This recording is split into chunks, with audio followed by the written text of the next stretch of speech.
by thanking on this platform a very close comrade of ours, Aylan.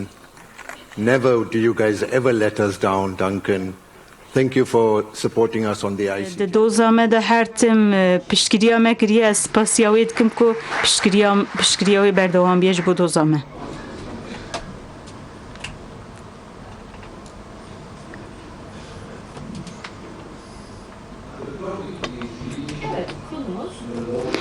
بله مجارا ما ده حقوق آشتیه ده Hukukunda پیشنگتی. öncülük. Hukuk aştiye Barış hukuku peşengtiye dixwaze. öncülük istiyor. Cihev degên cihev cihînî. Bu iki kavram ayrı kavramlar değildir. Em hînî vî tiştî bûn lê Biz bunu çok büyük emekler vererek öğrendik. Bu sadece akademisyenlik değildir, aynı zamanda yeni bir anayasanın kurulmasıdır. Bunun üzerinde yani biz çok zorlu yollardan çalışarak bunu öğrendik. Uzun yıllar bunun üzerinde çalıştık ve bu konuda tecrübemiz var ve bu konudaki tecrübelerimizi sizinle paylaşmak istiyoruz. Burada öncülük neden önemlidir? Bunun üzerinde durmak istiyoruz. Nasıl bir öncülük, nasıl bir yönetim, bu konu hakkında konuşacağım. 4 deneme var. Özgür Erol konuşmasında bazı başlıklar gerçekten ortaktır. Yani bizim deneyimlerimizle sizin deneyimlerimizin ortak yönleri var. Güney Afrika'da kolonizasyon vardı, sömürgecilik vardı.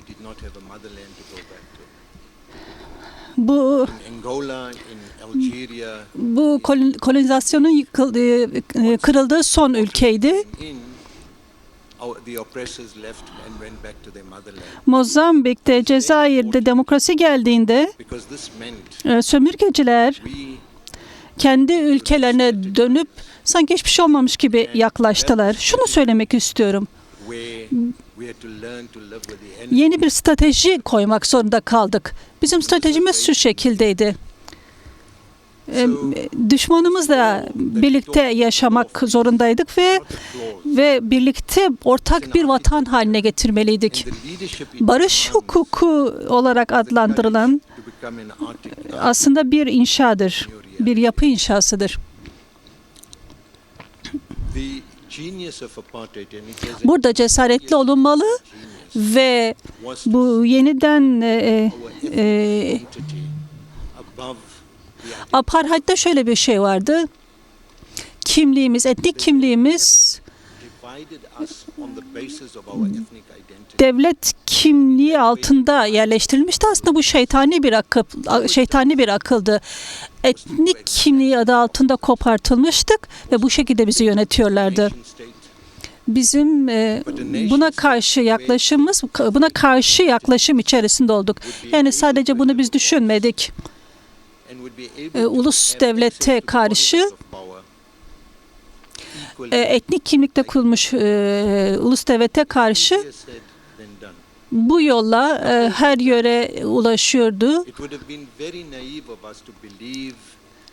Bu rejimin yıkılması gerekiyordu fakat söylemi kolaydı fakat gerçekleştirilmesi zordu. Güney Afrika'da herkes barış ve demokrasiye inanıyordu ama aslında bu yanlıştı çünkü böyle bir şey yoktu. Yıllarca nasıl öğrenmişse, geleneğinde nasıl söylenmişse bunu yaşıyordu.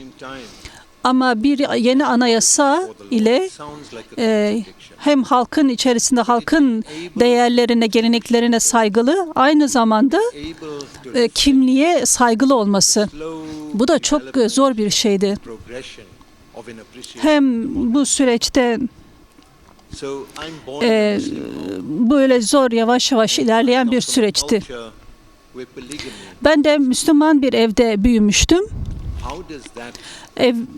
Bizim geleneğimizde çok evlilik vardı. Bu normal olarak görünüyordu.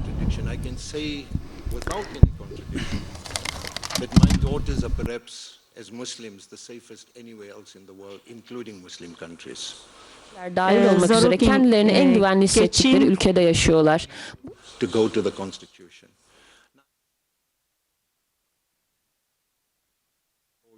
face.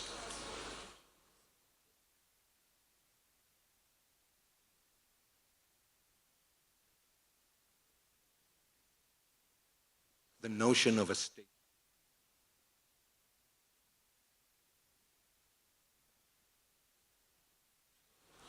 So while there was expression of your own cultural identity, you can't ignore it. It must be done in the context of a primary national identity, a South African identity. So I may be Zulu or Muslim or Indian or whatever it is, but my primary identity was being South African. And that was the task that was needed. The second thing, if I were to reflect back, is we must never underestimate the distribution of resources. I remember being in the middle of South Sudan when it became the newest country in the world. They forgot about one thing, a mechanism to distribute the resources, because exclusion also meant economic exclusion. And Kaynakların dağıtılmasında büyük bir yanlışlık vardı. Bu nedenle çok büyük bir ekonomik sorunla yüz yüze kalındı. Bazı kaynaklar yoğun bir şekilde kullanılıyordu. Sürekli Nelson Mandela'nın ismini vermek istemiyorum ama bu çerçevede söylemek istiyorum ki şöyle diyordu. Kendinizi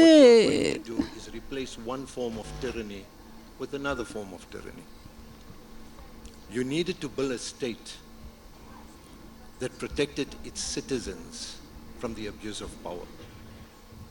And that you had to build a constitutional state. Bir iktidardan, bir baskı zulümden bir başka şeye geçilmemesi gerekiyor. Güç yanlış şekilde kullanılmamalı. Böyle bir devlet kurmalıyız demişti. Eğer bir sözünü daha söyleyecek olursam,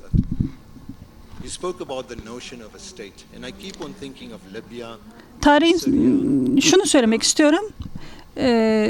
Tarihten bahsetmişti. Suriye ve İran buradan aklıma geliyor.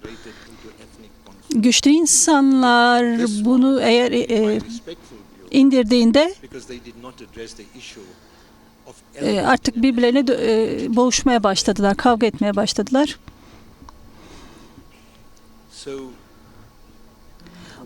Ulusal bir kimliğin, etnik kimliğin öne çıkartılması, oluşturulması gerekiyor dendi. İkinci olarak da, ikinci bir başlık olarak da intikam peşinde olunmaması gerekiyor.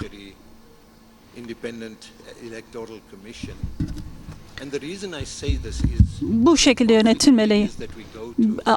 Tarafsız bir adaletle olması gerekiyor. Bunu niye söylüyorum? Çünkü çatışmanın olduğu, savaşın olduğu yerlerde bakıyoruz ki çok hızlı çözüme gidilmek isteniliyor.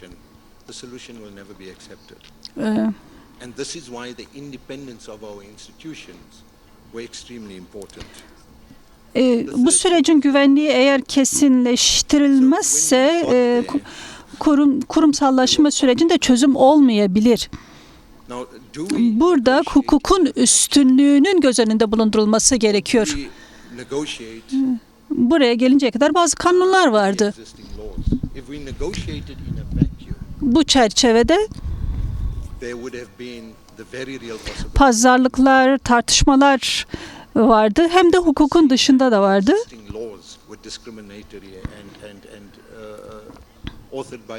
Eğer bunlardan hiçbiri olmasaydı bir anarşi ortaya çıkardı. Eğer varılan kanunlardan bahsedecek olursak bunlar ayrımcılık yapıyordu. Bize zulüm edenler bu kanunları yapmışlardı. Fakat diyalog sürecinde bu ayrımcı kanunlardan kurtulması için çalışıldı. Dünyayı değiştiremezdik. Çünkü bu hukuki sürecin bu zemini değiştirmesini sağlayamadık. Bunu yapabilmeliydik.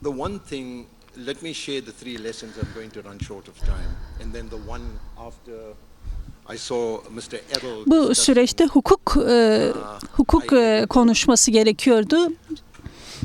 So the first thing we learned was try and understand your enemy. Bizim ilk öğrendiğimiz şeylerden bir tanesi de düşmanımızı tanımaktır, anlamaktır. Ben gençken öğrendiğim ilk şey bana zulmedenin kendisi de İngilizlerin elinde bir soykırım kurbanıdır. Bir katliam kurbanıydı İngilizlerin elinde. Öyle bir şey yaratılmıştı ki şimdi de bunu bize uyguluyordu.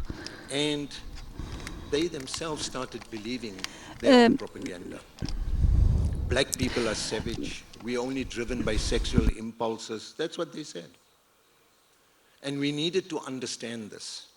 But when we scratched the surface, we found that there was a fear that they didn't want to go back to the genocide and the oppression that they suffered under the British. But we also learned another lesson in the negotiations itself, that our enemy is not homogeneous. Amongst them öğrendik. Yani düşman homojen değildir. Aralarında da bazı kişiler, farklı kişiler vardı. Yani düşmanın içinde de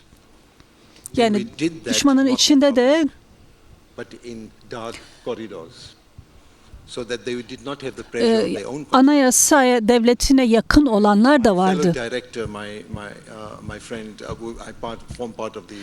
Yani bu kişiler kendi kanunlarına göre, kendi anayasalarına göre bir arayış içinde değillerdi.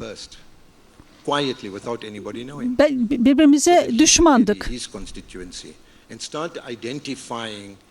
Kimseye bir şey söylemeden a strong center. And once you create a strong center, my friend from Northern Ireland would also agree with me on this one, that we both had our lunatic fringes, people who didn't want to listen. We needed to bring them on board. And once you created a strong center, you were able to bring the extremities in because they didn't want to lose out on the process. Güçlü bir merkez oluşturacaksak, let me just go to the next one. Perhaps the most difficult çevresindekileri de yanımıza çekmemiz gerekiyordu. Aslında en zoru olan buydu.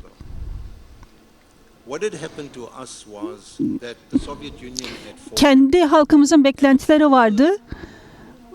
Bunların yerine getirilmesi gerekiyordu ve bu çok zordu. Özgürlüğümüz tek kutuplu bir dünyada yerine gelmişti ve Washington'a da göre oluyordu. Tüm para vesaire Amerika'dan geliyordur. Gerçek buydu.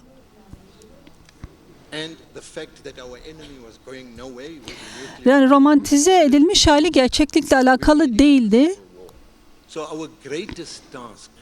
Burada en önemli görevimiz de halkımızın yanına gidip onların beklentilerini öğrenip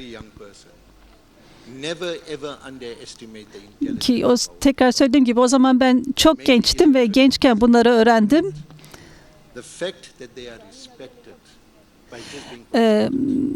Halkınızı küçük görmeyin. Belki okuma yazma bilmiyordur ama hiçbir zaman onların fikirlerini küçük görmeyin.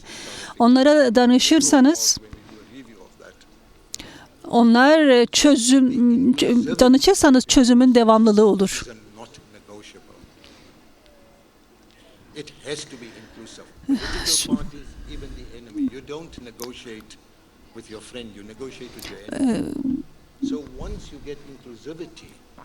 Hem tüm arkadaşlarınızla, tüm çevrelerinizde bu ilişkilerle kurulmasıyla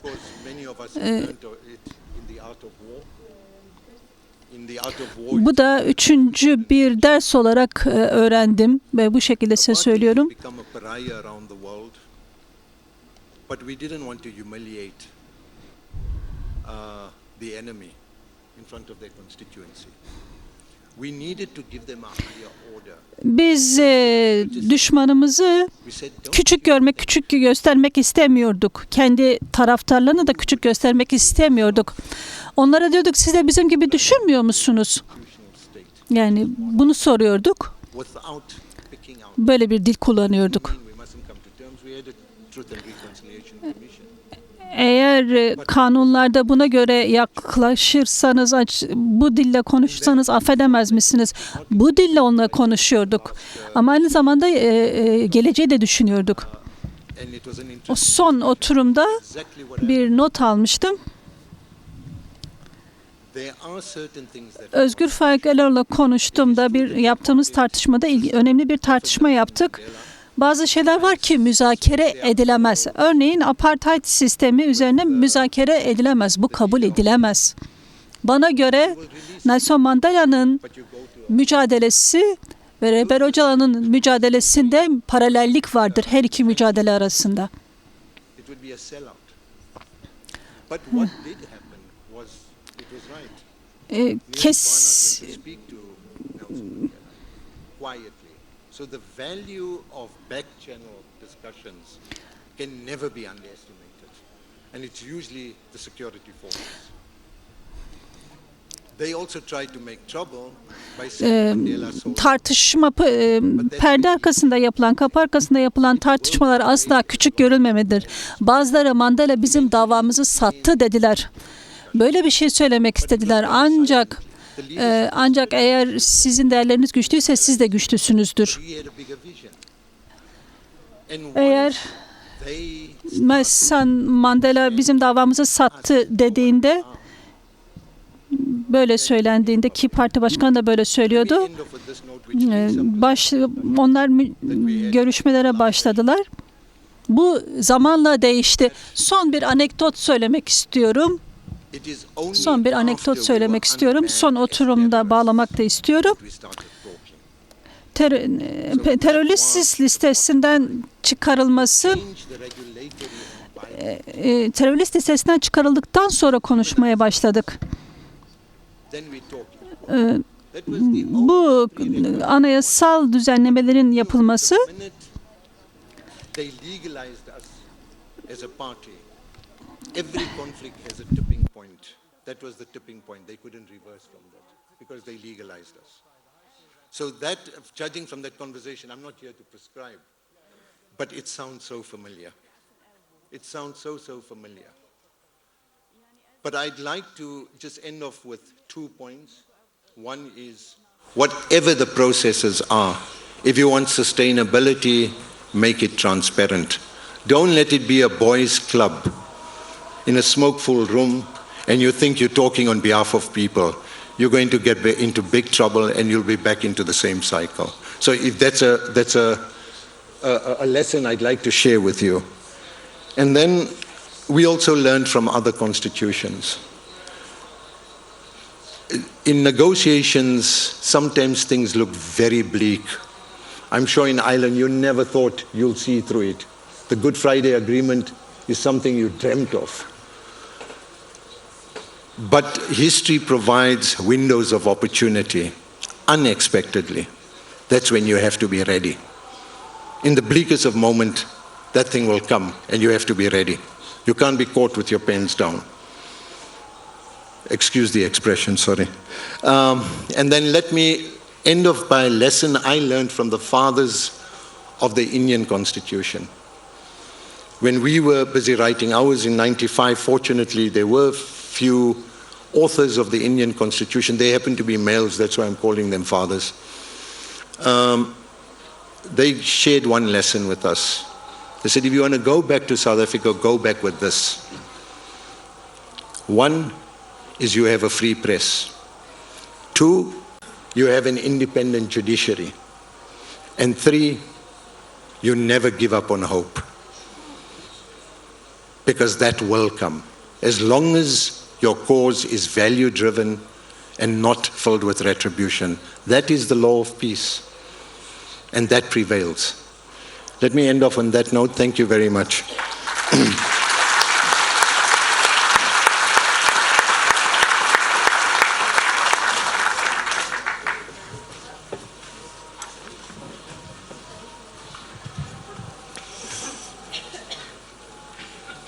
Konuğumuza değerli sunumu için teşekkür ediyoruz. Gerçekten kendimizi bir parça bu hikayenin içinde gördük diyebilirim. Hem liderliğin rolü konusunda hem barış ve demokrasinin ne kadar birbirine bağlı olduğu konusunda hem de demokrasiyi inşa ederken bir hukuksal güvence konusunun ne kadar önemli olduğu konusunda bize önemli şeyler söyledi. Yasallık ve özgürce tartışma ortamının sorunları çözme konusunda ne kadar kritik bir rolü olduğunu dinledik. Biz de öncelikle işte Kürt barışı dediğimiz bu süreçte şu günlerce çokça tartıştığımız şey bütün Kürtlerin legalleşmesi, hukuk içerisine alınması ve açıkça konuşmanın, siyasi tartışmanın kapılarının sonuna kadar açılması meselesi. Yasallığa öncelikle buradan başlamanın önemli olduğunu görüyoruz. Kendisine bir kez daha sunumu için çok teşekkür ediyorum.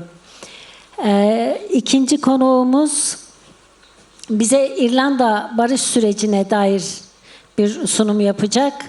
Declan Kearney. Kendisi şu anda Sinn Féin'in ulusal başkanı.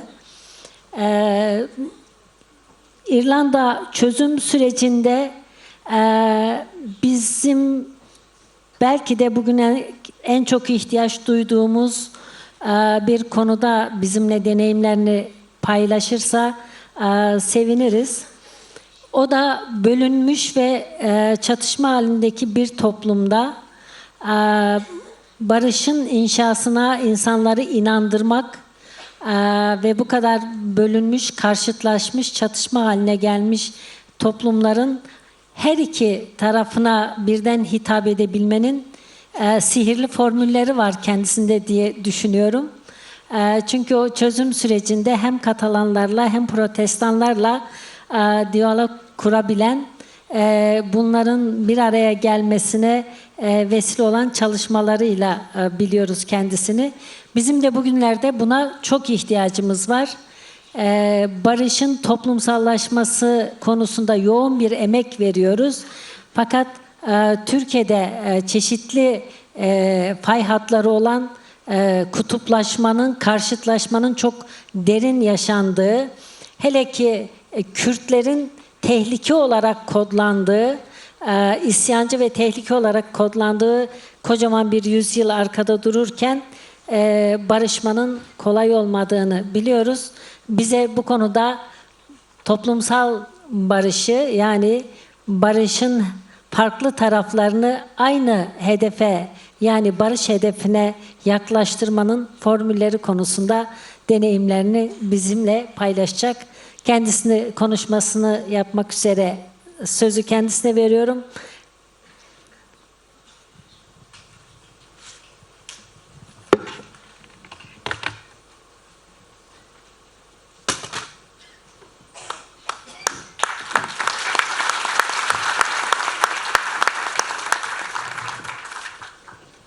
Spas.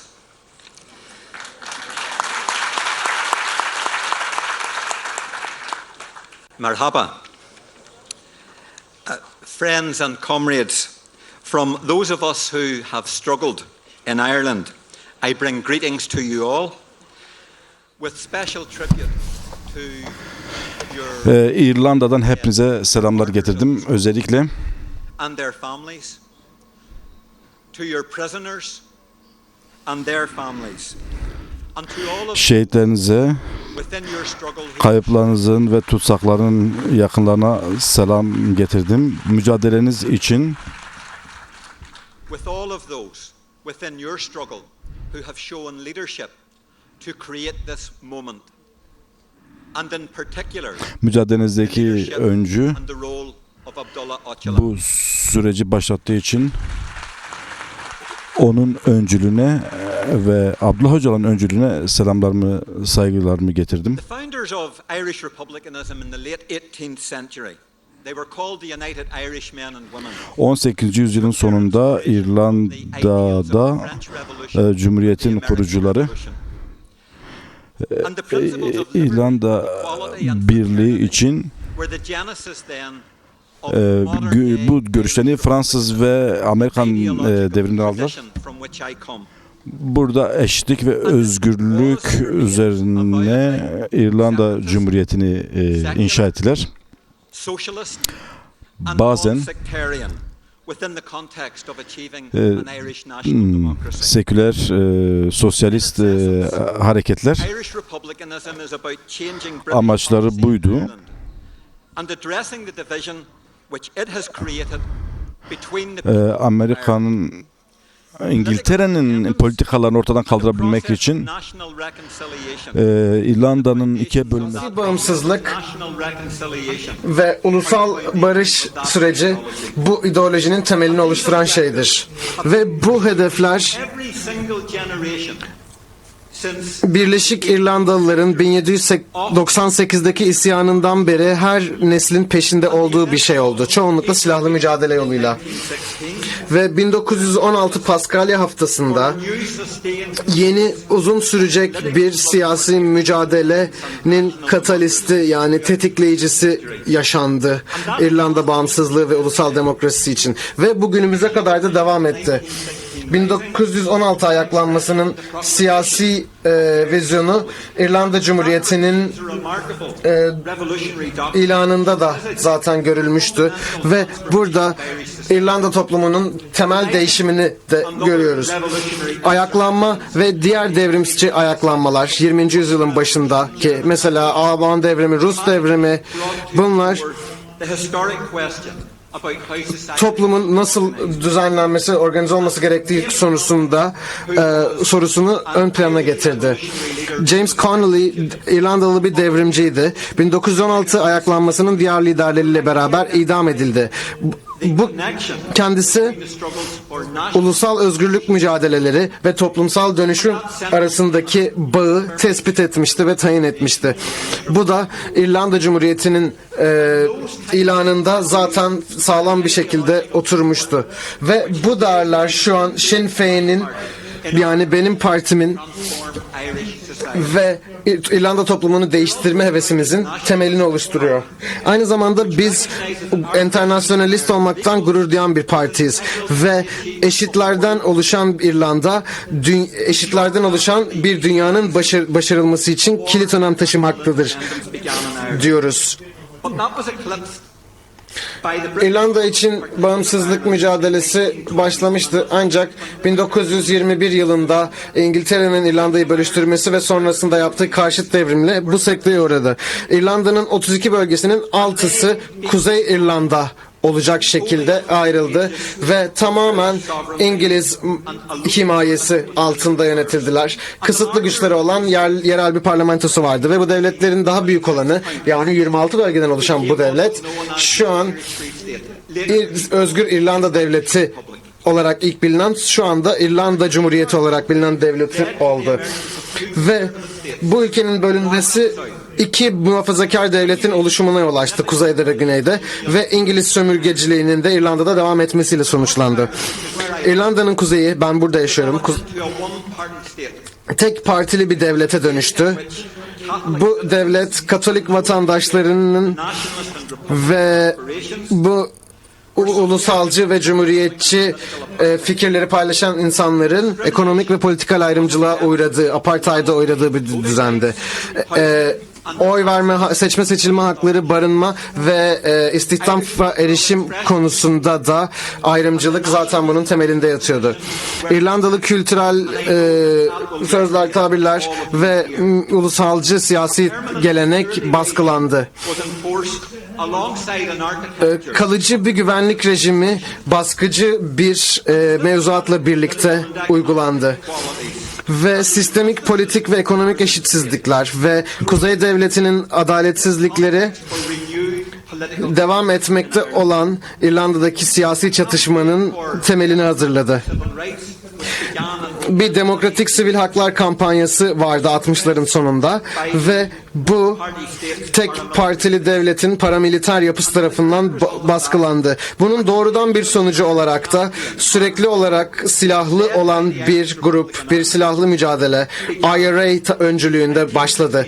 1969-70'te başladı ve 2005'te sonlanana kadar bu silahlı mücadele devam etti. Bu süreçte Kuzey Devlet çok ciddi bir militarizasyon yaşadı. Yerel paramiliter polislerin yanı sıra İngiliz ordusu, yüksek güvenlikli askeri üsler, kalıcı gözetleme tuvaleri ve sürekli olarak hava gözetlemesi uygulandı. İngiliz devleti aynı zamanda idam taburları da görevlendirdi. Yargı ve ceza kanunu sistemleri de İngiltere'nin koordine karşıt devrim stratejilerinin bir parçası olarak kullanıldı ve bütün işgalin bütün rakiplerine karşı kullanıldı. 1981 yılı boyunca 10 Cumhuriyetçi savaş mahkumu, H-Block şehitleri, Bobby Sands MP liderliğinde Long Kesh hapishanesinde açlık grevinde hayatını kaybetti. Ve Paskalya ayaklanmasına paralel bir şekilde bu ölüm orucu şehitlerinin ölümü İrlanda'da ulusal demokrasi ve birliği sağlama mücadelesindeki en yeni trajedi olmuştu. 1981 yılındaki açlık grevi de pek çok yeni nesilden siyasi aktivistin IRA'ya katılmasına neden oldu ve pek çok diğeri de Sinn Féin partisine katılmaya başladı modern İrlanda'da.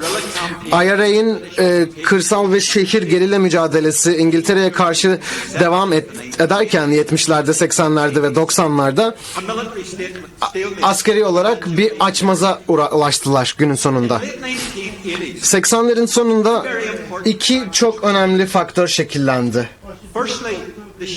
Birincisi Sinn Féin liderliği bir dizi ulusal stratejik hedef formüle etti. Bu siyasi strateji Cumhuriyetçi mücadelenin gelişimi ve yönelimi için bir referans çerçevesi haline geldi. Bu hedefler Sinn Féin'in siyasi stratejisine bugün de rehberlik etmeye devam ediyor. Bu birincil ve nihai amaçlara ve halk desteğini en üst düzeye çıkarmaya ve siyasi gücü inşa etmeye yönelik bir dizi stratejik hedefe dayanmaktadır. İkinci olarak, parti liderliği ciddi bir şekilde barış stratejisini geliştirmeye odaklanmaya başladı.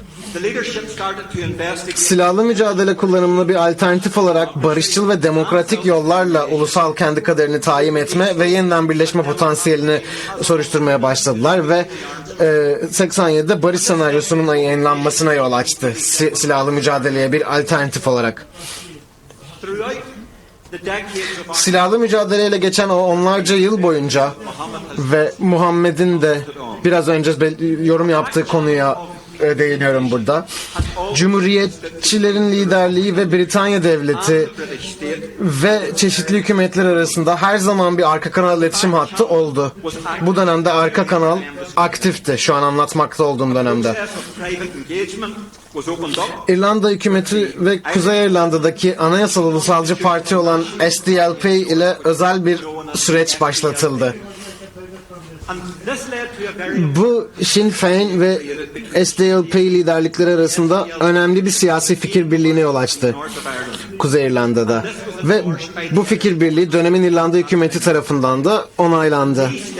Bu adımlar 90'larda İrlanda barış sürecine gidecek olan ilk yapı taşlarını oluşturdu.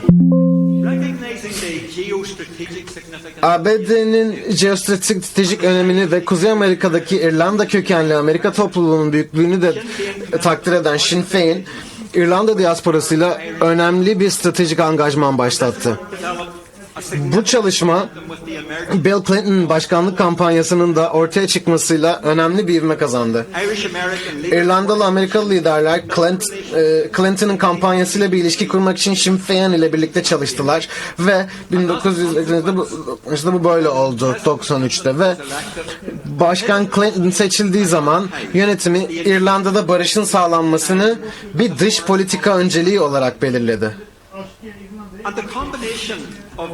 Bu unsurların bir araya gelmesi, İrlanda'daki Cumhuriyetçi destek tabanı içindeki önemli çalışma ve tartışmalarla da birleştiği zaman IRA liderliğini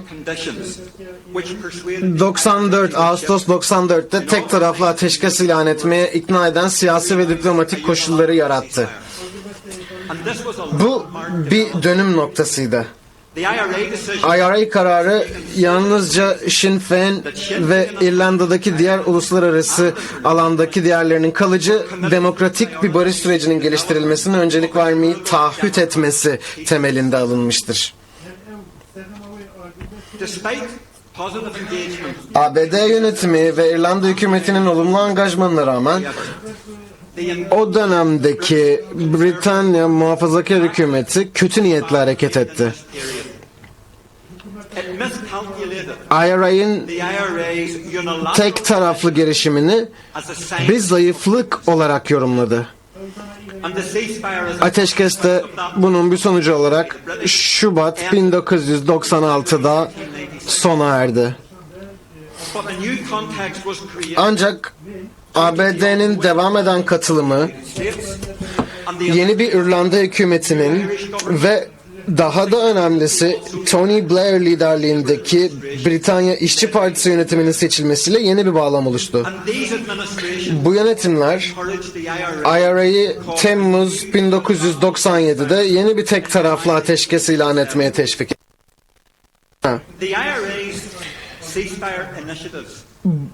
Bu ateşkes girişimleri küçümsenmemeli bu dönemde. Bu tek taraflı girişimler yeni fırsatlara yol açtı. İkinci ateşkes, Sinn Féin dahil olmak üzere çok partili görüşmelere yol açan siyasi bir yolu da açtı. Bu da Nisan 1998'de Hayırlı Cuma Anlaşması, Good Friday Agreement ile sonuçlandı. Bu Birleşmiş Milletler'e kayıtlı uluslararası bir anlaşma. Hem Britanya hükümeti hem de İrlanda hükümeti anlaşmanın uygulamasından müşterek garantörler ve sorumlular. Bu da günümüze kadar devam etmekte. Uluslararası etkinin barış sürecinin başarılı bir şekilde başlamasına katkıda bulunan olumlu bir stratejik rolü de oldu. Sinn Féin liderliği Afrika Ulusal Kongresi deneyiminden ve 1994'ten itibaren Güney Afrika'daki çok partili müzakerelerden ve siyasi geçişten büyük ölçüde yararlandı. Ve Başkan Nelson Mandela ve Thabo Mbeki yönetimindeki ANC hükümeti 2000'lerin ortalarına kadar İrlanda barış sürecine yardım etmeye devam etti. Hayırlı Cuma Anlaşması kurulduktan sonra Avrupa Birliği de sürece ve sonuçlarına siyasi, ekonomik ve finansal destek sağlamada oldukça önemli bir rol oynadı. Bugün sevgili arkadaşlar, İrlanda barış ve siyasi süreçleri İrlanda'daki en önemli projedir. Her ikisi de hala devam etmekte olan bir çalışma. 27 yıldır hala bitirmiş değiliz işimizi ve tamamen yeni bir siyasi bağlam oluşturdu ama bu sonuçta siyasi rolümüzü paylaşma ve bölgesel hükümet kurumları aracılığıyla siyasi gücün paylaşılmasına dayanan yeni bir siyasi bağlam oluşturuldu. Anlaşma çatışma çözümünü ve yeni başlayan barış sürecini yerleştirmeyi amaçlayan bir ilkeler ve siyasi mimari çerçevesini temsil etmektedir. Ve buradaki en önemli şeylerden bir tanesi de İrlanda'daki siyasi çatışmanın nedenlerini ve sonuçlarını çözmek için demokratik bir yol oluşturulması.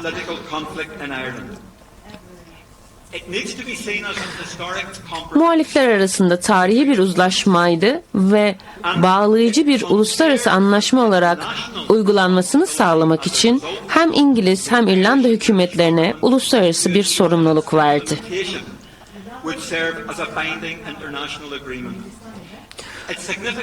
Ve anlaşmanın önemi aynı zamanda şu, statükonun bir seçenek olmadığını ve geleceği şekillendirmenin demokratik uzlaşma ve anlaşma yoluyla değişimin yönetimine bağlı olacağını kabul etmesiydi.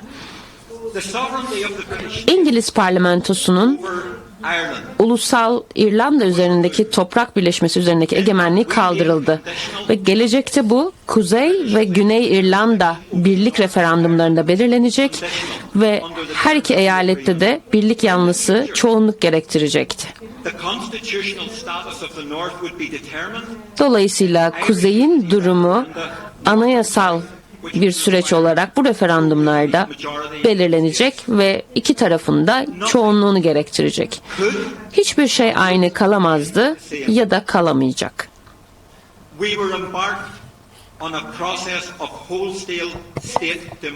Bizler demokratikleşme, demokratik reform ve değişimin yeni ölçütleri olarak eşit muamele, saygı eşitliği, tüm siyasi ve kültürel geleneklere karşılıklı saygının yanı sıra rakip anayasal özlemler yani İngiltere Birliği'ye destek ya da İrlanda'nın bağımsızlığına destek belirlendi. Anlaşma eşitliği ve insan haklarını hukukta sağlamlaştırmıştır. Bunun sonucunda ayrı insan hakları ve eşitlik komisyonları da kuruldu. Bir tutsakları serbest bırakma programı başlatıldı ve 1999'da başlatıldı ve 2002 yılına kadar hem kuzeyde hem güneydeki siyasi tutsaklar serbest bırakıldı. Politik reform ihtiyacı bağımsız bir komisyonun kurulması yoluyla ele alındı. Ve daha da önemlisi 2002 yılında devletin paramiliter polis gücü tasfiye edildi ve yeni bir polis teşkilatı kuruldu. Sinn Féin ceza adaleti sisteminin hem polisliği hem de işleyişiyle ilgili olarak artan reform ve demokratik hesap verilebilirlik için müzakerelere devam etti. Ve birkaç yıl sonra parti nihayet 2007 yılında bir başka önemli stratejik girişimle özel bir ulusal konferansta hem polislik hem de ceza adaleti yapılarıyla eleştirel bir şekilde ilgilenmeyi kabul etti. Bununla birlikte 23 yıl sonra bile, kuzeydeki politik reformdan 23 yıl sonra bile bu zorlu bir alan olmaya devam ediyor. Daha da önemlisi, Hayırlı Cuma Anlaşması'nın kurumsal mimarisi, Güney eyaletinden hükümet bakanlarını ve kuzeyde yeni kurulan güç paylaşımı yöneticilerini bir araya getiren bir Kuzey-Güney Bakanlar Konseyi'nin kurulmasını da içeriyordu. Buna paralel olarak tüm İrlanda organları diğerlerinin yanı sıra turizm, ticaret ve su yolları ile ilgili tüm adanın kamu politikasının alanlarını koordine etmek için birlikte kuruldu. 1996'daki ateşkes döneminde silah ve mühimmat konusunu ele almak için Uluslararası Bağımsız Hizmetten Çıkarma Komisyonu kuruldu. Ancak silah sorununun çözümü ve Britanya'nın devletin Britanya askerileştirilmesinden arındırılması uzun bir süre aldı. Ve süreç aynı zamanda İran'ın silahlarını kullanımdan kaldırmasını da içeriyordu. 2001'den itibaren genişletilmiş bir süreçti bu. Bu da güvenin yerleşmesine yardımcı olmak için güven artırıcı önlemleri ve atanmış silah müfettişlerinin kullanımını içeriyordu. Bir başka stratejik girişimle de İRA, Temmuz 2005'te silahlı mücadelenin sona erdiğini resmen ilan etti. Daha sonra Eylül 2005'te bağımsız komisyon İran'ın tüm silah cephaneliğini kullanım dışı bıraktığını bildirdi. Sevgili arkadaşlar, tüm bunlar İrlanda barış sürecinin başlaması ve Hayırlı Cuma Anlaşması'nın kabul edilmesi tek bir olay veya zaman içinde bir an olmadığının altını çiziyor. Devam eden müzakereler ve gelişen siyasi olaylar tarafından yönlendirilen bir süreklilikti ve öyle de olmaya devam ediyor. Söylediklerimi kapatırken şunu söyleyeyim. Başından beri bu güçlerin paylaşılması konusunda olumsuz şeyler de yaşandı. Ve bu temel politik değişimler bir yandan da ciddi sorunlar yarattı ama tabii ki bir pozitif momentum da yaratıyor ve negatif direniş de değişebiliyor. Çünkü bu kuzeydeki demokratik ve toplumsal dönüşümü yavaşlatmak ve engellemek de oldu bu olumsuz direnişin etkisi. Pek çok durumda politik birliktelik aynı zamanda diğer anlaşmalar kapsamındaki tüm yükümlülüklerin yerine getirilmesini de zorlaştırdı. Bu nedenle bunun merkezinde hem İngiliz hükümetinin kirli savaşının İrlanda'da aynı zamanda tabii ki büyük bir etki yarattı Britanya'daki politikada. Bugüne kadar devam ediyor. Olumsuz kötü yönetimi nedeniyle kuzeyi siyasi bir durgunluğa indirgemiştir. Halen ilerleme istemiyorlar. Halen kalıcı bir barış istemiyorlar.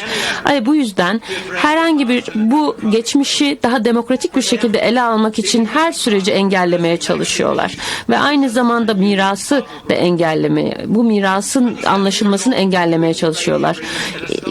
Hayırlı Cuma Anlaşması'nın 27 yıl üzerinden geçmesine rağmen hala tamamen uygulanmış olmadığının altını çizelim.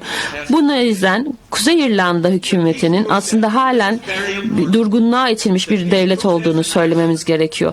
Dolayısıyla İrlanda'daki barış süreci bir çözülmemiş bir siyasi anlaşmadır aynı zamanda. Çünkü taraflar arasındaki zorluklar sürekli çalışılıyor ve sürekli yenileniyor.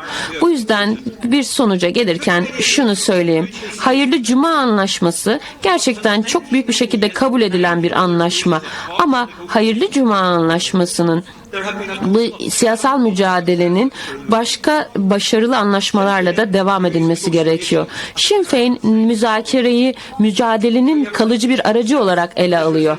Dolayısıyla bu konular geri dönülemez bir şekilde tartışılmalı ve uluslararası bir temelde açıklığa kavuşturulmalı. İrlanda deneyiminden elde edilen kritik derslerden bir tanesi de şu. En önemli müzakere her zaman kendi değerlerimizle yapılmalı. Dolayısıyla şu anda partimiz kuzeydeki en büyük parti ve şu anda birlikte kuzeyde güç paylaşımını ve en büyük kuzeyde güç paylaşan bir partiyiz. Güneyde en büyük muhalif partiyiz. Bugün halen şunu söylememiz gerekiyor. Bizler 27 yıldan beri yani Hayırlı Cuma Anlaşması'ndan 27 yıl sonra şimdi İrlanda barış sürecinin hem ulusal birleşme hem de uzlaşma sağlayan bir sonraki aşamanın başlatmanın zamanı geldiğini iddia ediyoruz. Sonuç olarak İrlanda deneyiminden kritik dersleri kendinize de uyarlamanızı düşünüyoruz. Bunlar da aktarılabilir diye düşünüyoruz. Müzakere süreçleri tamamen kapsayıcı olmalıdır. Tüm konular tartışma için görüşme masasına açıkça konulmalıdır. Her iki tarafta iyi niyetle katılmalıdır. Kahramanlar arasında güven oluşturmak için birlikte güven inşa etmek esastır. Tüm kararlar ve anlaşmalar yerine getirilmeli. Bunlara saygı duyulmalı ve bunlar uygulanmalıdır. Açıkça tanımlanmış hedeflerin esas olması gerekir. Tutarlı ve düzgün bir şekilde yönetilen genel bir strateji, taktiksel esnekliği, siyasal girişimlerin kullanımını ve ne zaman taviz vermenin uygun olacağını da yönetmelidir. Ulusal hareket içindeki birlik ve bütünlük her şeyden önemlidir.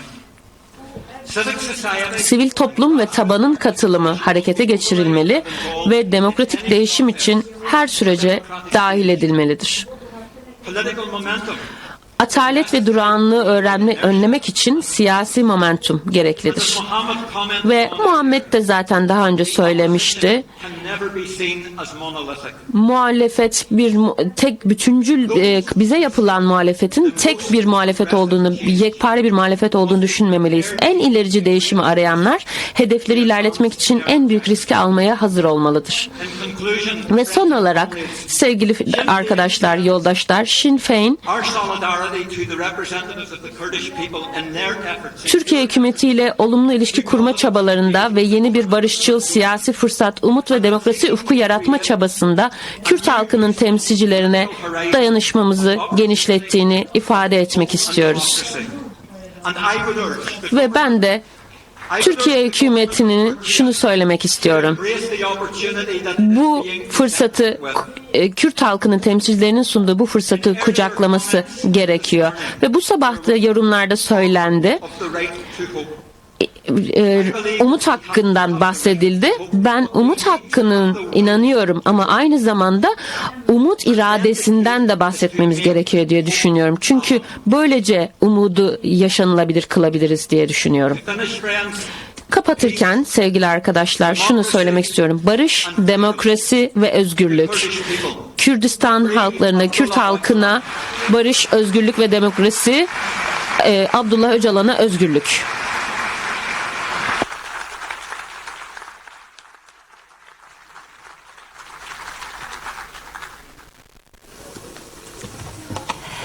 Evet, bu değerli sunumlar için kendisine çok teşekkür ediyoruz. Bize aslında toplumsal barış mücadelesinin bitmez tükenmez bir mücadele olduğunu, bir anlık bir konu olmadığını, bir anlaşmayla da bitmediğini anlattı. Bu hikaye bize bunu söyledi. 27 yıldan beri devam ediyor. Çünkü tüm eşitlik ve demokratik hakların geri kazanılma süreci o kadar kolay olmuyor. Ama çok güzel bir söz söyledi. Bence hepimiz için çok geçerli olan bir söz. Müzakereyi mücadelenin bir yöntemi olarak sürekli kılmak. Mücadeleden vazgeçmemek ama mücadeleyi müzakere yöntemiyle sürdürme konusunda kararlı olmak toplumsal barışı inşada sanırım önemli bir motto, bir slogan diyebiliriz. Şimdi de sözü Katalanya'dan gelen konuğumuza vermek istiyorum. Katalanya hepimizin bildiği gibi İspanya'nın özel bölgelerinden birisi ve anayasal haklarını kullandılar. 2017'de bir referandum yaparak bağımsızlık referandumu yaptılar. Maalesef merkezi hükümet bunu kabul etmediği için bizdeki kayyum sürecine benzer bir süreç yaşadılar. Siyasi temsilciler ya tutuklandı ya ülkeyi terk etmek zorunda kaldı. Fakat 2020'den bu yana biz bir müzakere yöntemiyle bu siyasi krizi çözme çabalarını da biliyoruz. Konuğumuz değerli Pere Aragnes bize bu müzakere sürecini, siyasi krizleri müzakereyle çözme süreci konusunda kendi deneyimlerini paylaşacak. Şimdi sözü kendisine bırakıyorum.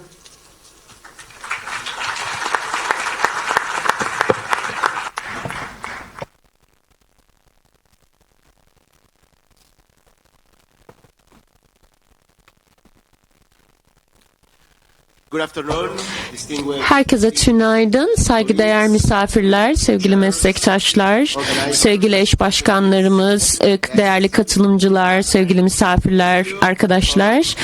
Öncelikle hepinize beni davet ettiğiniz için teşekkür ediyorum. Katalonya hükümetinin eski başkanlarından biri olarak bu uluslararası konferansa davet edildiğim için çok mutluyum. Burada size Katalonya deneyiminin, Katalonya hükümetinin deneyimini ve Katalonya mücadelesinin İspanyol hükümetiyle müzakeredeki deneyiminden bahsedeceğim. Öncelikle müzakere sürecine girmeden önce tabii sizlere şunu ifade etmek istiyorum. Katalonya'nın eski başkanı olarak, aslında tüm Katalonya halkı olarak, ülkemizin bağımsızlığını destekleyenler olarak biz de Kürt halkını barış mücadelesinde, adalet mücadelesinde, özgürlük mücadelesinde ve eşitlik mücadelesinde desteklediğimizi söylemek istiyoruz. Katalonya ve Kürdistan olarak iki ayrı ulus olarak aslında aynı durumdayız. Bizler baskı altındaki uluslarız ve özgürlük yolunda savaşan uluslarız. Egemenliğimizi elde etmeye çalışan uluslarız. Sizinle birlikteyiz. Mücadelenizde sizinle birlikteyiz. Mücadeleniz bizim de mücadelemiz. Şimdi önce detaylara girmeden önce şunun altını çizmek istiyorum. Şu gerçeğin altını çizmeliyim. Katalonya bugün çok önemli ilerlemeler elde etti bu müzakere ve diyalog sayesinde son yıllarda ve aşama aşama aslında yaşadı bunu. Bazen de çok yavaş oldu. Bazen çok kuvvetli direnişle karşılaştı. Ancak siyasi cesaret ve demokratik metotların, yöntemlerin kapıları açabileceğini gösterdi. Aslında tamamen kapalı gibi görünen kapıları açabileceğini gösterdi. Dolayısıyla aslında siyasi çatışmayı çözmek için İspanya'nın Başbakanı Pedro Sánchez bile şöyle söyledi kamusal olarak. Biz müzakereler sürecinde Katalonya'yı tanıdığını ve çatışmanın demokrasi olmadan çözümsüz kalacağını söyledi ve bunun demokratik araçlarla çözülmesi gerektiğini söyledi. Yani Katalonya halkının kendi geleceklerini oylaması ve kararlarını alabilmesinin önemli olduğunu ifade ediyoruz. Dolayısıyla Katalonya hükümeti ve İspanyol hükümeti arasındaki müzakerelerle ilgili öncelikle onun kökeniyle ilgili konuşalım. Katalonya'daki çatışmanın kökeninden bahsedelim. Katalonya çok uzun bir tarihe sahip, özgürlük mücadelesi deneyimine, kimlik, dil ve özgürlük mücadelesi veren bir halk ve uzun yıllarda İspanyol devletinin diktatörlüğü altında yaşadık ve Franco diktatörlüğü döneminde İspanya'da Katalonya halkı olarak yaşadık ve geçen yüzyılda Katalonya gerçekten daha sonra özerkliğine kavuştu. Ancak bu merkezsizleştirme süreci daha sonra bizim özerklik mücadelemizde belli reformlara yol açtı ve daha sonra bu bir anlaşmayla sonuçlandı. İspanyol parlamentosunda onaylanan bir anlaşmayla sonuçlandı ve burada İspanya hükümetinin özellikle ultramilliyetçi sağ kanat hükümetinin şekillendirdiği bir anayasayla bizleri bir anayasal krize sürükledi ve bu noktada konumlar değişti ve bu noktada 2017 yılında bir referanduma yol açtı. Bağımsızlık referandumu yapıldı ve bu referandum Katalonya hükümeti tarafından kabul edildi. Katalonya hükümeti tarafından organize edilmişti zaten. İspanyol hükümetinin tepkisi ise, İspanyol polisinin tepkisi ise şöyle oldu. Öncelikle özerkliğin askıya alınması oldu. Katalonya'nın özerkliği askıya alındı. Daha sonra da baskının başlangıcı öncelikle özellikle liderlerimize yönelik, aktivistlerimize yönelik baskı başladı ve ülkemizin bağımsızlığına yönelik baskılar başladı. Ve hükümetimiz o dönemde hükümetimizin liderliği ya hapsedildi ya da sürgüne gönderildi. Parlamentomuzun sözcüsü Carla Fuencarral mesela tutsak edildi ve sivil toplum örgütlerinin liderleri de aynı zamanda hapsedildi ve çok sayıda yargı soruşturması belediye başkanlarımıza, aktivistlerimize ve kamu görevlilerine sadece işlerini yaptıkları için soruşturmalar açıldı referandum sırasında. Görev alanlara soruşturmalar açıldı ve 2019 yılında İspanya Yüksek Mahkemesi liderlerin serbest bırakılması ve onları liderleri kınadığını belirtti ve hepsini maksimum 15 yıla varan cezalarla cezalandırılmasını talep etti liderlerimizin ve bundan sonra da Katalonya'da çok büyük eylemler yapıldı. Ve polisle büyük çatışmalar yaşandı ve aslında bir kriz anında da aslında fırsatlar ortaya çıktı. Bazen fırsatlar tam da onların çok da en hazırlı olmadığınız anlarda ortaya çıkabiliyor. Onları yönetmek için en hazırlıksız olduğunuz anlarda ortaya çıkabiliyor ama fırsatlar açığa çıkmıştı.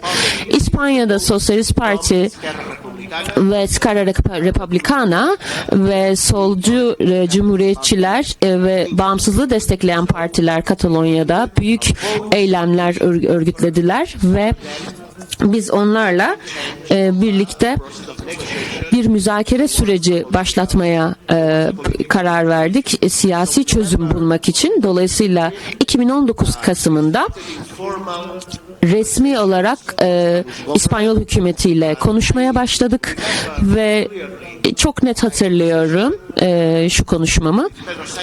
Pedro Sanchez'le İspanya Başbakanı ile şöyle bir konuşmamız oldu.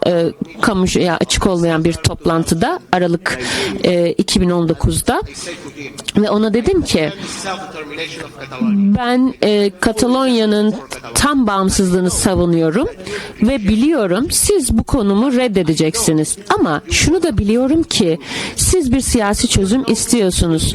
Hangi çözümün nihayetinde bu süreçte galip geleceğini bilmiyoruz ama sonuçta birlikte bu süreci başlatma ve bir müzakere sürecini başlatacağız ve böylece bir çözüme, demokratik ve siyasi bir çözüme erişeceğimizi umuyorum. Böylece İspanyol ve Katalan halkı arasındaki çatışmayı çözebileceğimizi düşünüyorum.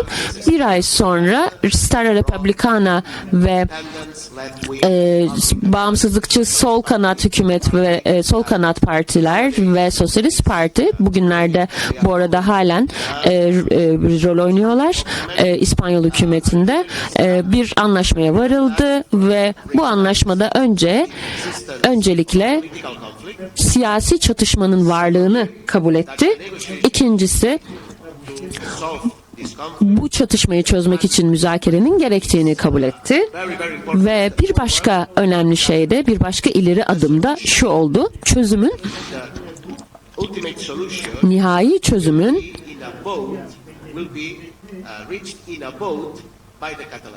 Katalan halkıyla birlikte karar verildi. Ve bu noktada iki taraf da kendini rahat hissetmeli müzakerede. Bu çok önemli. Dolayısıyla öneri kendi kaderini tayin hakkı referandumuydu ama bu konumu reddettiler. Dolayısıyla burada aslında belki de bir aynı gemide olarak buna Katalonya halkı olarak karar vermek de, demokratik çözüme karar vermek de önemliydi. Dolayısıyla müzakere sürecine başladık. Öncelikle bu anlaşmanın uygulanmasını tartışmaya başladık.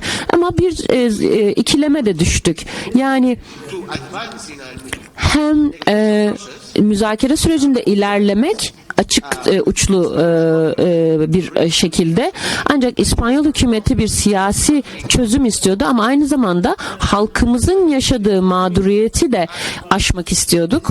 Bu fırsatı değerlendirmek istiyorduk halkımızın yaşadığı acıları sonlandırmak için ve aynı zamanda da şundan da kaçınmamız gerekiyordu. Yani İspanyol hükümetinin sadece kendi hedeflerine erişmek için bu süreci siyasi çözümü unutturmak için kullanmasına karşı da mücadele etmek zorundaydık. Bunu unutmamalıydık ve bugün halen bu konum oldukça zor, bu konumu sürdürmek. Bu ikilemi nasıl çözeceğiz? Alternatiflere bakmamız gerekiyor. Şu anda tabii ki yeni bir İspanyol hükümetini tartışıyoruz. Ya yeni seçimler yapılması alternatifi ya da hem halk cephesi, sağ kanat ve aşırı sağcı ultra milliyetçi parti ile beraber yeni bir hükümetin kurulması tartışması yapıldı.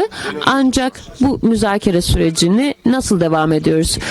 Şubat 2020'de müzakere masası ilk defa resmi toplantısını yaptı kamuya açık bir şekilde ve bizim için önemli olan şey bu toplantı ile ilgili şuydu. Öncelikle kamusal olarak görülmek önemliydi. Çünkü bu aslında Katalan hükümetinin meşru bir aktör olarak kendi Katalan halkının çıkarlarını savunan resmi ve meşru bir aktör olarak tanınmasını kanıtlayan bir toplantıydı bu. Bizim bakımızdan bu açıdan önemliydi. Masada oturmak, Katalan hükümeti olarak oturmak, yani Katalan halkının, Katalan yurttaşlarının haklarını savunan bir hükümet olarak orada oturmak önemliydi. Dolayısıyla arka kanallarda tabii ki önemliydi. Sonuçta farklı partilerden kişiler de arka kanallardan bu süreci işletmeye çalışıyorlardı. Ama bu ilk toplantı gerçekten aslında ilk defa Katalonya hükümetinin resmi olarak İspanya Başbakanına bir kamuya açık toplantıda bir kendi kaderini tayin hakkı referandumu istediği ilk toplantıydı. Siyasi tutsakların serbest bırakılmasını istediği, Katalonya halkının aktivistlerine ve bağımsızlıkçılara yönelik baskıların son bulması taleplerini ilettiği bir masaydı. Halen onunla ilgili çalışmaya devam ediyorduk ancak daha sonra bir çıkmaza girdik pandemi nedeniyle.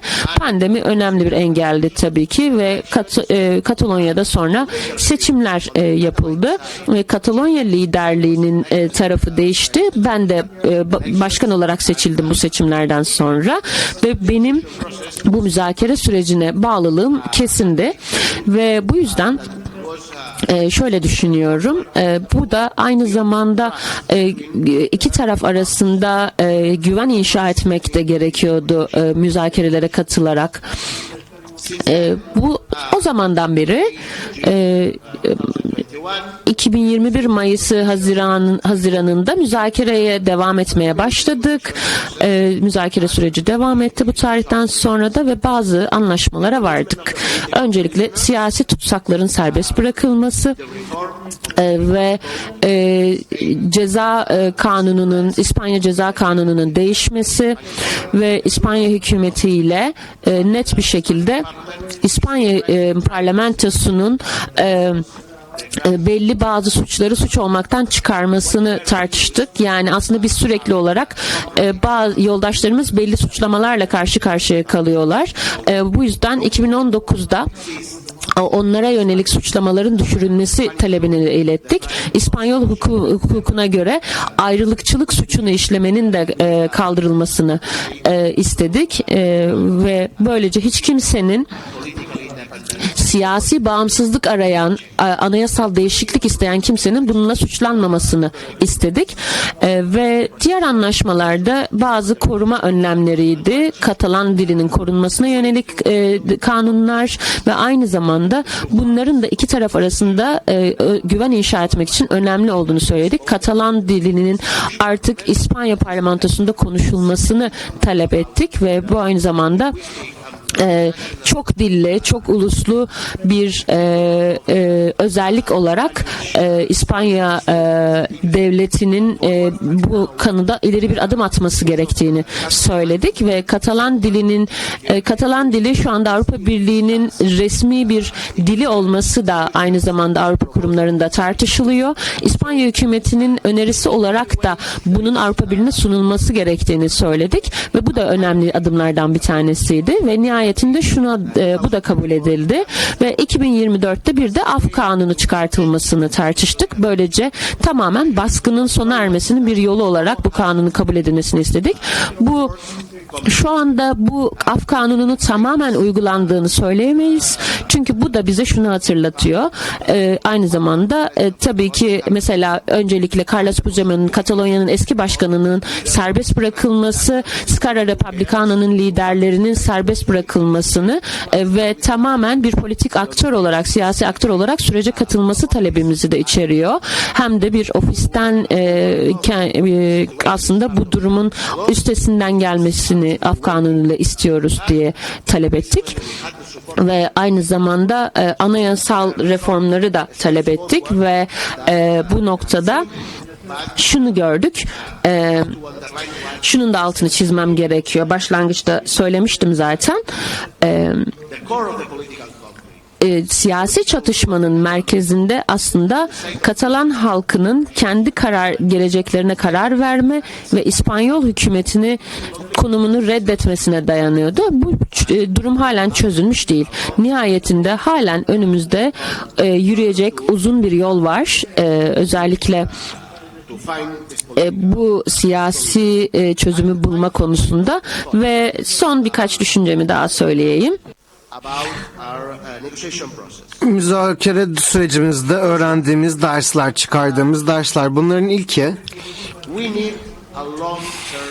uzun dönemli bir vizyona ihtiyacımız var. Yürüdüğümüz yol uzun bir yol.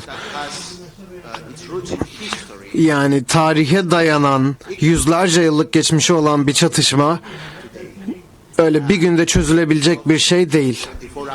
24 saatte, bir haftada, bir yılda çözebileceğiniz bir şey değil. Zamana ihtiyacımız var. Ve siyasette zaman taahhüt demektir.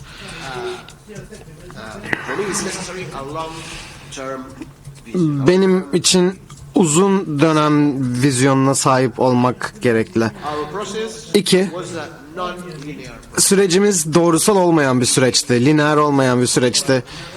Hani 2 adım ileri, 3 adım geri attığımız, pek çok boykot yaşadığımız bir süreçti. Bu boykotların bazıları İspanyol müesseseler ve iktidarının yaptığı şeylerdi. Mesela bu müzakere sürecine katılan hükümet yetkililerinin bizi gözetlediğini öğrendik. İstihbarat ajansının bizleri gözetlediğini öğrendik, İspanyol istihbaratının. Ama yani şaşırmadık. Bunu öğrendik ve şimdi de eski istihbarat müsteşarı şu an hüküm giyiyor Barcelona'da bir mahkemede. Yani şu an yargılanıyor Barcelona'da. Yani bu doğrusal olmayan bir süreç demeye çalıştığım şey. Bazen pozisyonunuzu kaybettiğinizi hissedebilirsiniz, ancak burada stratejinizi korumak önemli. 3. olarak doğru kelimeleri bulmanın önemi. Anlatı, narratif çok önemli. Yani müzakere sürecine giren hiç kimse kaybedenmiş gibi gözükmek istemez bu müzakerede. Ve bu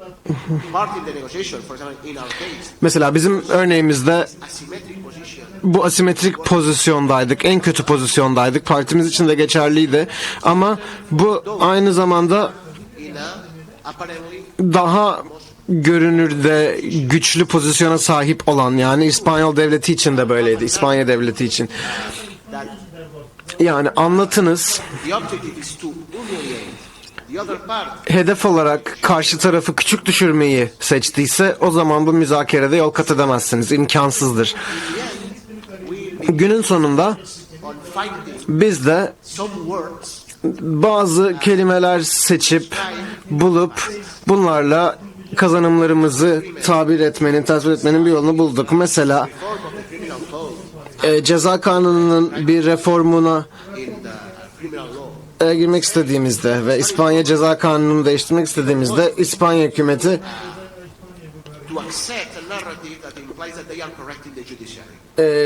yargıyı düzeltmekte olduğumuz gibi bir anlatıyı kabul etmediler, istemediler bunu. Onlar için bu baskının sonu oldukça zordu. Yani yargısızlaştırma gibi bir kavram bulduk. Yani siyasi çatışmayı yargıdan çıkarıp meclise ve siyasi tartışmaya açmak. Ve önceden dediğim gibi bağımsızlık referandumumuzu savunduk ve bunun herhangi bir oyla sonuçlanması gerektiğini biliyorlardı. Ancak yine de mesela bu sözleşmede Yani bu sürecin başlamasını mümkün kılan sözleşmede, anlaşmada kendi kaderini tayin referandumunu şimdi kabul etmeniz gerekiyordu. Bunu da kabul etmekler imkansızdı.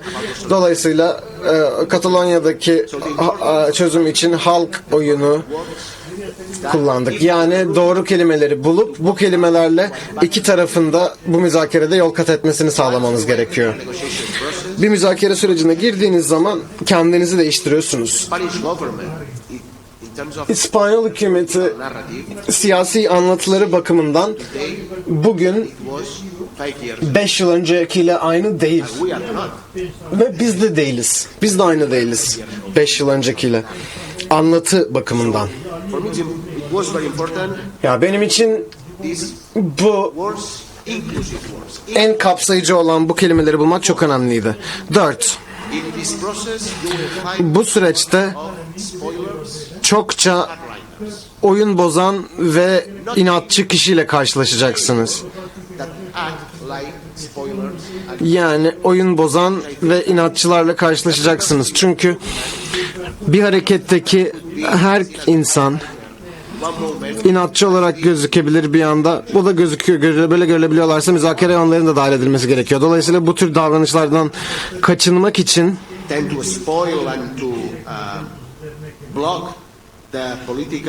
ve siyasi müzakerelerin önünü kesen bu şeylerden kurtulmak için bu çok önemli. Bazen bunu yapmak çok zor da oluyor. Meslektaşlarımın birinin de söylediği gibi en önemli müzakere halkınızla yaptığınızdır. Diğer taraflı değil. Anlaşmanın taslağı çıktıktan sonra destek kitlenize gelip bunu başardık demeniz gerekiyor. Halkı bunun aşamalı bir yol olduğu gerçeğine hazırlamanız gerekiyor. En azından ben böyle gördüm, böyle yaşadım. Son olarak liderlik ve kapsayıcılık. Liderlik çok önemli. Çünkü bazen elinize bir fırsat geçer ve bu çok kısa bir süre için bu fırsat burada durur. Mesela İspanya hükümeti, bu Sosyalist Parti bu noktada parlamentoda oylaydı ve biz de bu fırsatı yakalayıp müzakere sürecine başladık. Yani müzakere sürecini başlatmalarının sebebi siyasi çıkarlarıydı. Bunu biliyorum ama önemli olan şey niyetleri değil. Önemli olan şey sonuçlar. Sonuç olarak da şu an bir af yasamız var. Liderlik çok önemli. Dolayısıyla mesela bir yıl önce veya birkaç ay önce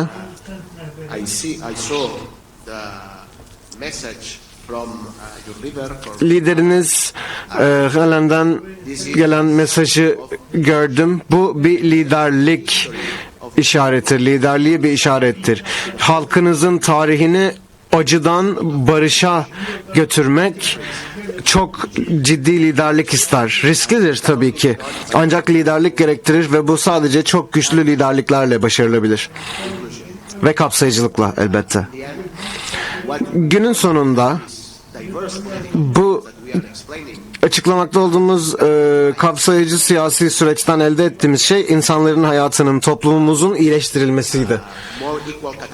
Daha eşit bir Katalonya, daha özgür bir Katalonya, birleşik ve barışçıl bir İrlanda vesaire ve özgür, demokratik ve tanınan bir Kürdistan. Nihai amacımız budur. Bunun içinde çalışmaya, çabalamaya devam etmeliyiz. Çok teşekkür ediyorum. Katalonya'dan Kürdistan'a bütün desteğimizi beyan etmek istiyoruz. Çok teşekkürler. Değerli konuşmacıya çok teşekkür ediyorum. Bizim ana dilde eğitimi bile müzakere nasıl edeceğimizi tartıştığımız bir yerde ayrılmayı ve bağımsızlığı müzakere etmenin nasıl bir şey olduğunu burada dinlemiş olduk. Demek ki aslında siyaset içerisinde kalarak, demokratik siyasi mücadele içerisinde kalarak her şeyi konuşmak mümkün. Bizim de bunu başarmamız lazım. Türkiye'de ve bölgede, bütün Orta Doğu'da eksik olan şey bu. Evet, farklı şeyler istiyoruz. Ama bu isteklerimizi kavga etmeden müzakere edebiliriz. Buna ayrılmak bile dahil. Son derece öğretici bir sunumdu. Çok teşekkür ediyorum kendisine. Şimdi de Bask'tan, yine İspanya'dan bir konuğumuz var. Bask Parlamento üyesi Igor Zulaka. Kendisi bize Bask deneyimini anlatacak. Bizim için Katalanya ve Bask meselesi şu nedenle kıymetli. Türkiye'de çokça biz Kürt sorununun siyasal çözümünü konuştuğumuzda bunun üniter bir devlete zarar getireceğini düşünerek reddediyorlar.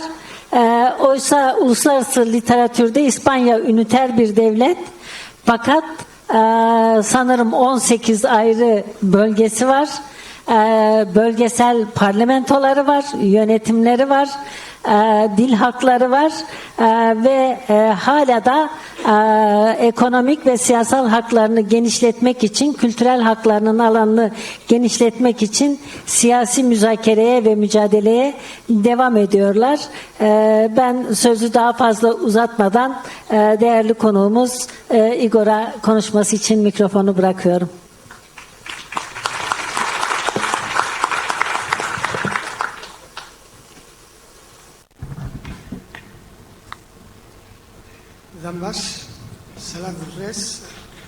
Merhaba, selamlar, saygılar.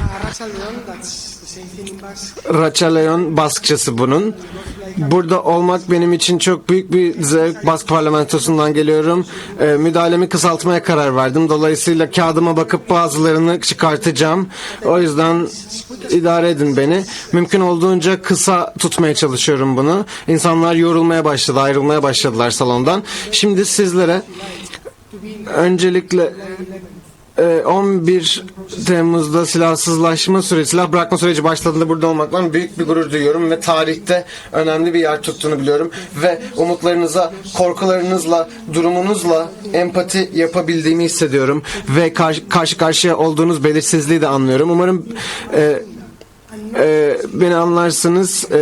Sorunlarımızın çoğu birbirine benzer ama yani hepsini çözebileceğimiz tek bir çözüm yok. Declan da bunu çok iyi anlayacaktır. Bütün süreçleri çözebileceğimiz öyle tek bir süreç yok ama fikirlerimiz var. Kullanışlıysa bu fikirleri kullanabiliriz, çünkü değilse de bunları bırakırız. Çünkü en iyi yol budur. Güney Afrika'dan öğrendik, İrlanda'dan ders çıkardık, sizden ders çıkardık, halklarımızdan ders çıkardık ve bütün bu bilgilerden faydalanmaya çalışıyoruz. Çünkü buradaki hepimizin amacı benzer bir amaç. Toplumlarımızın barış içerisinde yaşamasını istiyoruz ve mümkün olduğunca demokratik olmasını istiyoruz. Bask topraklarından geliyorum ben. Burası Avrupa'nın güneyinde 16. yüzyıldan beri bölünmüş olan bir ulus. Bu sizin anlayabileceğiniz bir şeydir diye düşünüyorum. Çok uzun bir siyasi süreç yaşandı. 16. yüzyıldan beri savaşlar, çatışmalar yaşandı ve geçtiğimiz 50 yıl içerisinde bir silahlı çatışma sürecinden geçtik. Bu süreci 3 kez müzakereyle çözmeye çalıştık ancak işe yaramadı. Çünkü sadece silahlı örgüt müzakere masasındaydı. Bu hiç iyi bir fikir değildi ilk seferinde. İkincisinde de biz sadece Bask siyasi partileri arasında konuştuk. Başka teknik zorluklar vardı ama yani yine bu yol işe yaramadı. Üçüncüsü de 2005-2007 arasında oldu. Geçmiş hatalarımızdan öğrendik. Bir teknik konular için, bir siyasi konular için iki yaklaşımımız oldu. Bu da işe yaramadı. Bu da bizi çok komplike bir durumun içinde bıraktı.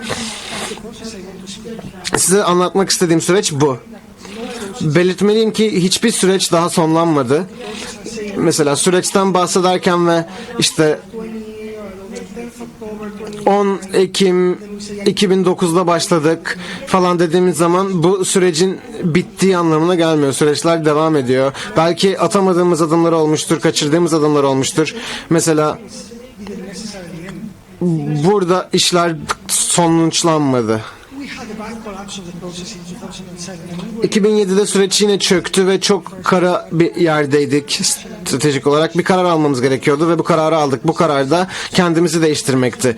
Böylelikle çatışmanın yapısı da değişebilirdi. Ve bunu söylemek yapmaktan daha kolay tabii ki. Anlıyorum ki sizler de benzer bir aşamadan geçiyorsunuz. Ancak buradan biz anladık ki burada bir fırsat vardı. Çatışmanın dinamiğini değiştirmek için. İspanya devletinin bazı müesseseleri bizi boykot etmeye çalıştı. Liderlerimizi tutuklayıp onları hapse atarak bunu yaptılar. Ve bugünkü ilk dersim bu olacak. Yani süreciniz mümkün olduğunca iyi gidecekse, ben bunun gerektiğini söylemiyorum ama işler iyi gidecekse liderlerin doğru topluluklarla buluşalması önemli. Onlarla tanışmak isteyen herkesle tanışabilmeleri önemli. Dolayısıyla işlerin nasıl gittiğini gerçekten anlayabilirler. Ve Abdullah Öcalan'da aynı şeyin kesinlikle geçerli olduğunu düşünüyorum. Bazen biz bunu anlattığımız zaman insanlar bakıyor da siz bunu tek taraflı yapmışsınız ama hayır öyle değildi. Biz dedik ki bu oyunu oynayacağız. Koşulları değiştirelim ki insanlar da oyunlarını değiştirmek zorunda kalsın idi planımız. Ama yani bunu bazen tek başınıza yapmak istemeyebilirsiniz. Kimse bütün sorunları tek başına değiştirip çözemez. Yani diğerleriyle konuşmamız lazım, iletişim kurmamız lazım ve bu diğerlerinin de kendi rollerini yerine getirmesi gerek. Ve bizim durumumuzda da böyle oldu. Tek taraflı başlattığımız bir süreçti bu. Ardından bir anlaşmaya varıldı. Çift taraflı bir anlaşma değildi. Yani birisi İspanya hükümetiyle bir müzakere yürüttü. Sonra biziyle müzakere yürüttü ve bir uzlaşmaya vardık. Ve Ayetler adında bir barış konferansı yaptık. Bu barış konferansı da 4 sonuçla sonlandı. Eğer bu silahlı mücadeleyi sonsuza kadar durdurmak istiyorsak Fransa ve İspanya hükümetlerinin silahlı örgütlerle konuşması gerektiğini söyledi ve çatışmanın mağdurlarının ve mahkumların sorunlarının çözülmesi gerektiğini söyledik. Ülkemizin geleceği için bunu yapmamız gerekiyordu. Bunu 14 yıldır yapmaktayız. Geriye de bazı adımlar attık, daha önce de söylediğim gibi. Bazı da ileriye yönde adımlar attık ama bu noktaya gelmemiz 14 yılımızı aldı. Bunu tekrarlayayım. Sonuç kısmına tekrar geri geleceğim. Bazen bir stratejinizde karar verirken sabır bunun en önemli kısmı olabiliyor. Çünkü önceki konuşmacıların söylediği gibi bu her zaman mümkün olmayabiliyor. Bir sürpriz de var, şaşırtıcı bir şey de var. Hükümette bir değişim vardı ve biz de belki bir sonraki hükümetin seçebileceği 3 yıl olduğunu düşündük. Birisi anlaşmaya katılıp bunlara saygı duymak, ötekisi beklemek ve sonra taahhüt etmek. Üçüncüsü de bu anlaşmalara hiç saygı duymamaktı. Bizi şaşırttılar çünkü bunların ikisini de yapmadılar. Yaptılar yani ne yaptılar? Durumu daha da karmaşık hale getirdiler. Mapuslara baskı uyguladılar, ailelerine ve akrabalarına baskı uyguladılar. Siyasi mapusları rehine olarak kullanmaya çalıştılar ve böylelikle mesaj vermeye çalıştılar. Bizim kararımız da bu değildi. Bu önemli bir şey. Yani hukuki değişikliklere ihtiyacımız var. Bu hukuki değişiklikleri desteklememiz ve onlar için çabalamamız gerekiyor. Çünkü buna kesinlikle ihtiyacımız var. Mesela mapusların durumuna gelince özellikle bunun bitmesine ihtiyacımız var. Sizin örneğinizde de bunun doğru olduğunu, geçerli olduğunu biliyorum. Mesela siyasi bir karar yapıyorlar, buna uyuyorlar ve ileri adım atacak bir yola hala ihtiyaç duyuyorlar siyasi taraflar. Dolayısıyla dediğim gibi biz şaşırmıştık. İspanya ve Fransız hükümetleri Poligon'a geliyor ve İBA silahsızlaşma sürecini engellediler. Bu da yalnızca bizim topluluğumuzla müzakere etmiş olmamızdan kaynaklı mümkündü. Silahsızlaşma ihtiyacının olduğu anlaşıldı. Ve bir grup gönüllü geldi ve dediler ki tamamdır biz de silah bırakmasını desteklemek istiyoruz dediler. Sonra tutuklandılar. Ve bu 6 kişi tutuklandıktan sonra 200 STK yani sivil toplumumuzdan 248 öne çıkan insan çıktı ve dedi ki bu silahlı örgütü bir tane silahsız örgüt haline getirmek istiyoruz dediler ve bunu yaptılar ve halkımızın desteğiyle onları sürece dahil ederek bunu yaptı ve halkımız bütün sürece sahipti. Çünkü bazen bu süreçler iki farklı grupta yapılıyor. Birisi daha çok uluslararası camia çünkü devlet istediğiniz gibi yanıtlar vermiyor. Sonra uluslararası camiayla konuştuk ve onlardan güzel yanıtlar aldık. Tamam, süper, iyi durumdasınız bunu, senin dediklerin için bunu yapmak için. Ama ikna etmeniz gereken insanlar yanınızdaki insanlar. Declan da bunu dedi zaten. En önemli müzakereler muhtemelen kendi camianızla yaptıklarınızdır ve bunlar her zaman olur. Çünkü pek çok işbirliği olması gerekiyor yolumuza devam ederken. Çünkü önümüzdeki bir sıradaki adımlar düşünmediğimiz şeyler. Ben Bask Bağımsızlık Yanlısı Sol'un bir üyesiyim ve partimin İspanyol bütçesi tarafından destekleneceğini hiç düşünmezdim. Mesela bizim desteklediğimiz şey değildi bu ama bunun bir parçası, paketin parçası. Dolayısıyla bizim için, topluluğumuz, camiamız için çok önemli bir adımdı bu. Ancak ekonomik stratejinize karar verdikten sonra ve bunun uygulanması için gereken sabrınız olduktan sonra bu olacak ve odadaki her biriniz de bu kararların bir parçası olmak yerinde olacaksınız ve anlıyorum ki liderleriniz geleceğe yönelik çalışmalarına devam ediyor. ETA dağıldı. İspanyol devletiyle formal müzakereler yaptıktan sonra dağıldılar ve tekrar halka döndüler. Dediler ki işte 2018 böyleydi, 2017 böyleydi. O zamandan beri işler çok değişti. Cristiano Langares açıkladı konuşmasında. Bir fırsat penceresi vardı ve bu camialarda bu durumdan oldukça etkileniyorlar. Biz de bu oyunun bir parçasıyız. Devleti destekliyoruz ve kendi topluluklarımızda da işleri değiştirmeye çalışıyoruz. Barış için kanıtımız var. Yani 3 küçük şirket olmaktan bir büyük bir koalisyona dönüştük ve her birimizi kapsayan bir siyasi parti kurmak istiyoruz. Bu da Bask ülkesindeki ilk siyasi kuvvet. En yüksek sayıdaki üye sahibiz. Bask Sosyalist Partisi Bask parlamentosunda ve onları da destekliyoruz dışarıdan. Bütün bunları yapıyoruz.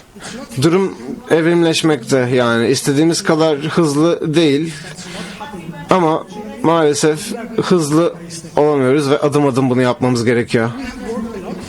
Çok çalıştık geçtiğimiz aylar içerisinde ve YT'de bahsettiğimiz bütün bu şeyler süreçte oldukça politik tartışmalar yürüttük Bask siyasi partileriyle. Ülkemizin durumunun ne olması gerektiğine ilgili. Bilmiyoruz işe yarayacak mı, yaramayacak mı? Biliyorum geleceği öngörme kapasitemiz yok. Ama bu tartışmaları açmamız ve insanlarla bunları konuşmamız gerekiyor.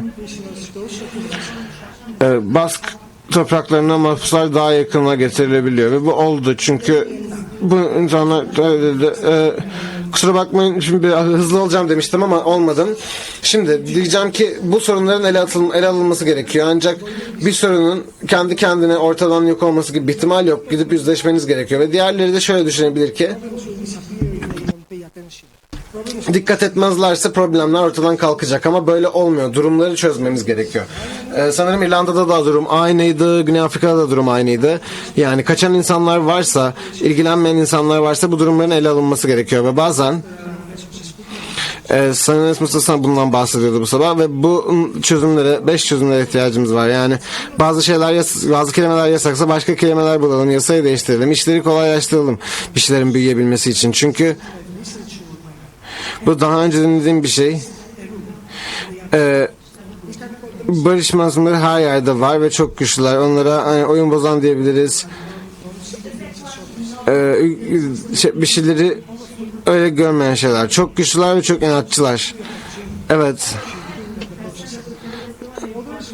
Bazı diğerleri buna katılmak istemeyebilir ve belki bu başlarsa devam etmeyeceklerini düşünüyorlar. Ama süreç insanlar ölmeye başlarsa bu noktada bazı şeyler herkes için daha iyi olması için düşünülebilir. Bu noktada bu problemleri çözmek için uğraşanlara gerekli özen And it's important that the solution to political problems, be it in the Basque Country or the Kurdish country, and the democratization of stated structures, be them in Spain or in Turkey, develop within a legal framework to ensure that they are healthier, because that's what we are looking for. That's what Mohammed was saying, and it's important that they are healthier, faster, and they are more successful, that they include people, so that we are able to bring that people into the process, that they learn from other shortcomings from your own shortcomings in previous processes. Let me say this, because negotiations may end formally at some point, but the process goes on. And this is the most important lesson I think we've learned, that the process will continue, and therefore that if we have strategic patience, things may go better or worse, but we will have a clear idea on where we are heading. And that we must be ready, because we don't know when opportunities will arise. And those opportunities must be exploited when they appear, not after a process of thinking about the opportunity. And therefore, there needs to be a cohesion in your movement, which I believe there is. There needs to be a group of leadership who's able to take brave decisions when they are needed. And I cannot end without speaking about peace and democracy as something that is worthy, something that is morally right for everyone. It is essential that this is achieved according to international law. We cannot invent things out of international law, or we may, but gerekiyor. Dolayısıyla uluslararası hukuka dayalı bir şekilde buna bakmamız gerekiyor ve bu noktada şuna da bakmamız gerekiyor. Bu meseleye uluslararası liderliğin de birbirlerinin deneyimlerinden öğrendiğini unutmadan yaklaşmak gerekiyor ve şunu da hatırlamamız gerekiyor. Bunda mümkün olduğu kadar çok konuşmak gerekiyor ve bu fırsatı şu şekilde ortak ve herkes için ortak yaşamı savunma amacından geçtiğini söylemek gerekiyor. Ve bu noktada herkesin bundan yararlanacağını, herkesin yararına olduğunu hatırlatmak gerekiyor. Başarısızlık da ortaya çıkabilir bazen, ama bu başarısızlık sadece onu savunanlar tarafından bedeli ödenecek bir şey olmayacak. Tüm toplumun bedelini ödeyeceği bir şey olacak. Bu noktada şunu tekrar altına çizmeliyim. Abdullah Öcalan'ın bu sürece katılması ihtiyacı yeniden çok önemli. Kendisi serbest bırakılmalı. Çünkü bu süreç için en önemli rolü o oynayacak. Bu noktada siyasi hayata katılımı olmadan bu süreci devam edemeyiz, o rehine tutulduğu sürece. Dolayısıyla Türk hükümeti çok hızlı bir şekilde bu alandaki hukuki adımları atmak zorundadır. Bu yüzden şunu söylememe de izin verin. Şu anda kimsenin, herkes bir korkular yaşıyor olabilir. Kim yaşamıyor ki? Ama sonuçta şunu da hatırlamamız gerekiyor. Şu anda rehine tutulan ya da sürgünde olan ya da hayatını kaybedenleri unutmamamız gerekiyor. Kürdistan için mücadele eden kimseyi unutmamamız gerekiyor. Onlar daha iyi bir gelecek hak ediyorlar. Halkımız daha iyi bir gelecek hak ediyor. Bu yüzden bu noktada daha fazla mücadele gerekiyor ve bu noktada kendi devletlerimizden bunu istiyoruz. Kendi devletlerimizin de bu deneyimlerden öğrenmesini görmemiz gerekiyor. Çünkü bu noktada artık bir fırsatımız var barışı desteklemek için. Kürdistan'da ve bölgede barışı desteklemek için toplumlarımızın hak ettiği barışı ve demokrasiyi elde etmek için mücadeleye devam etmemiz gerekiyor. Toplumlarımız bunu hak ediyor. Teşekkürler.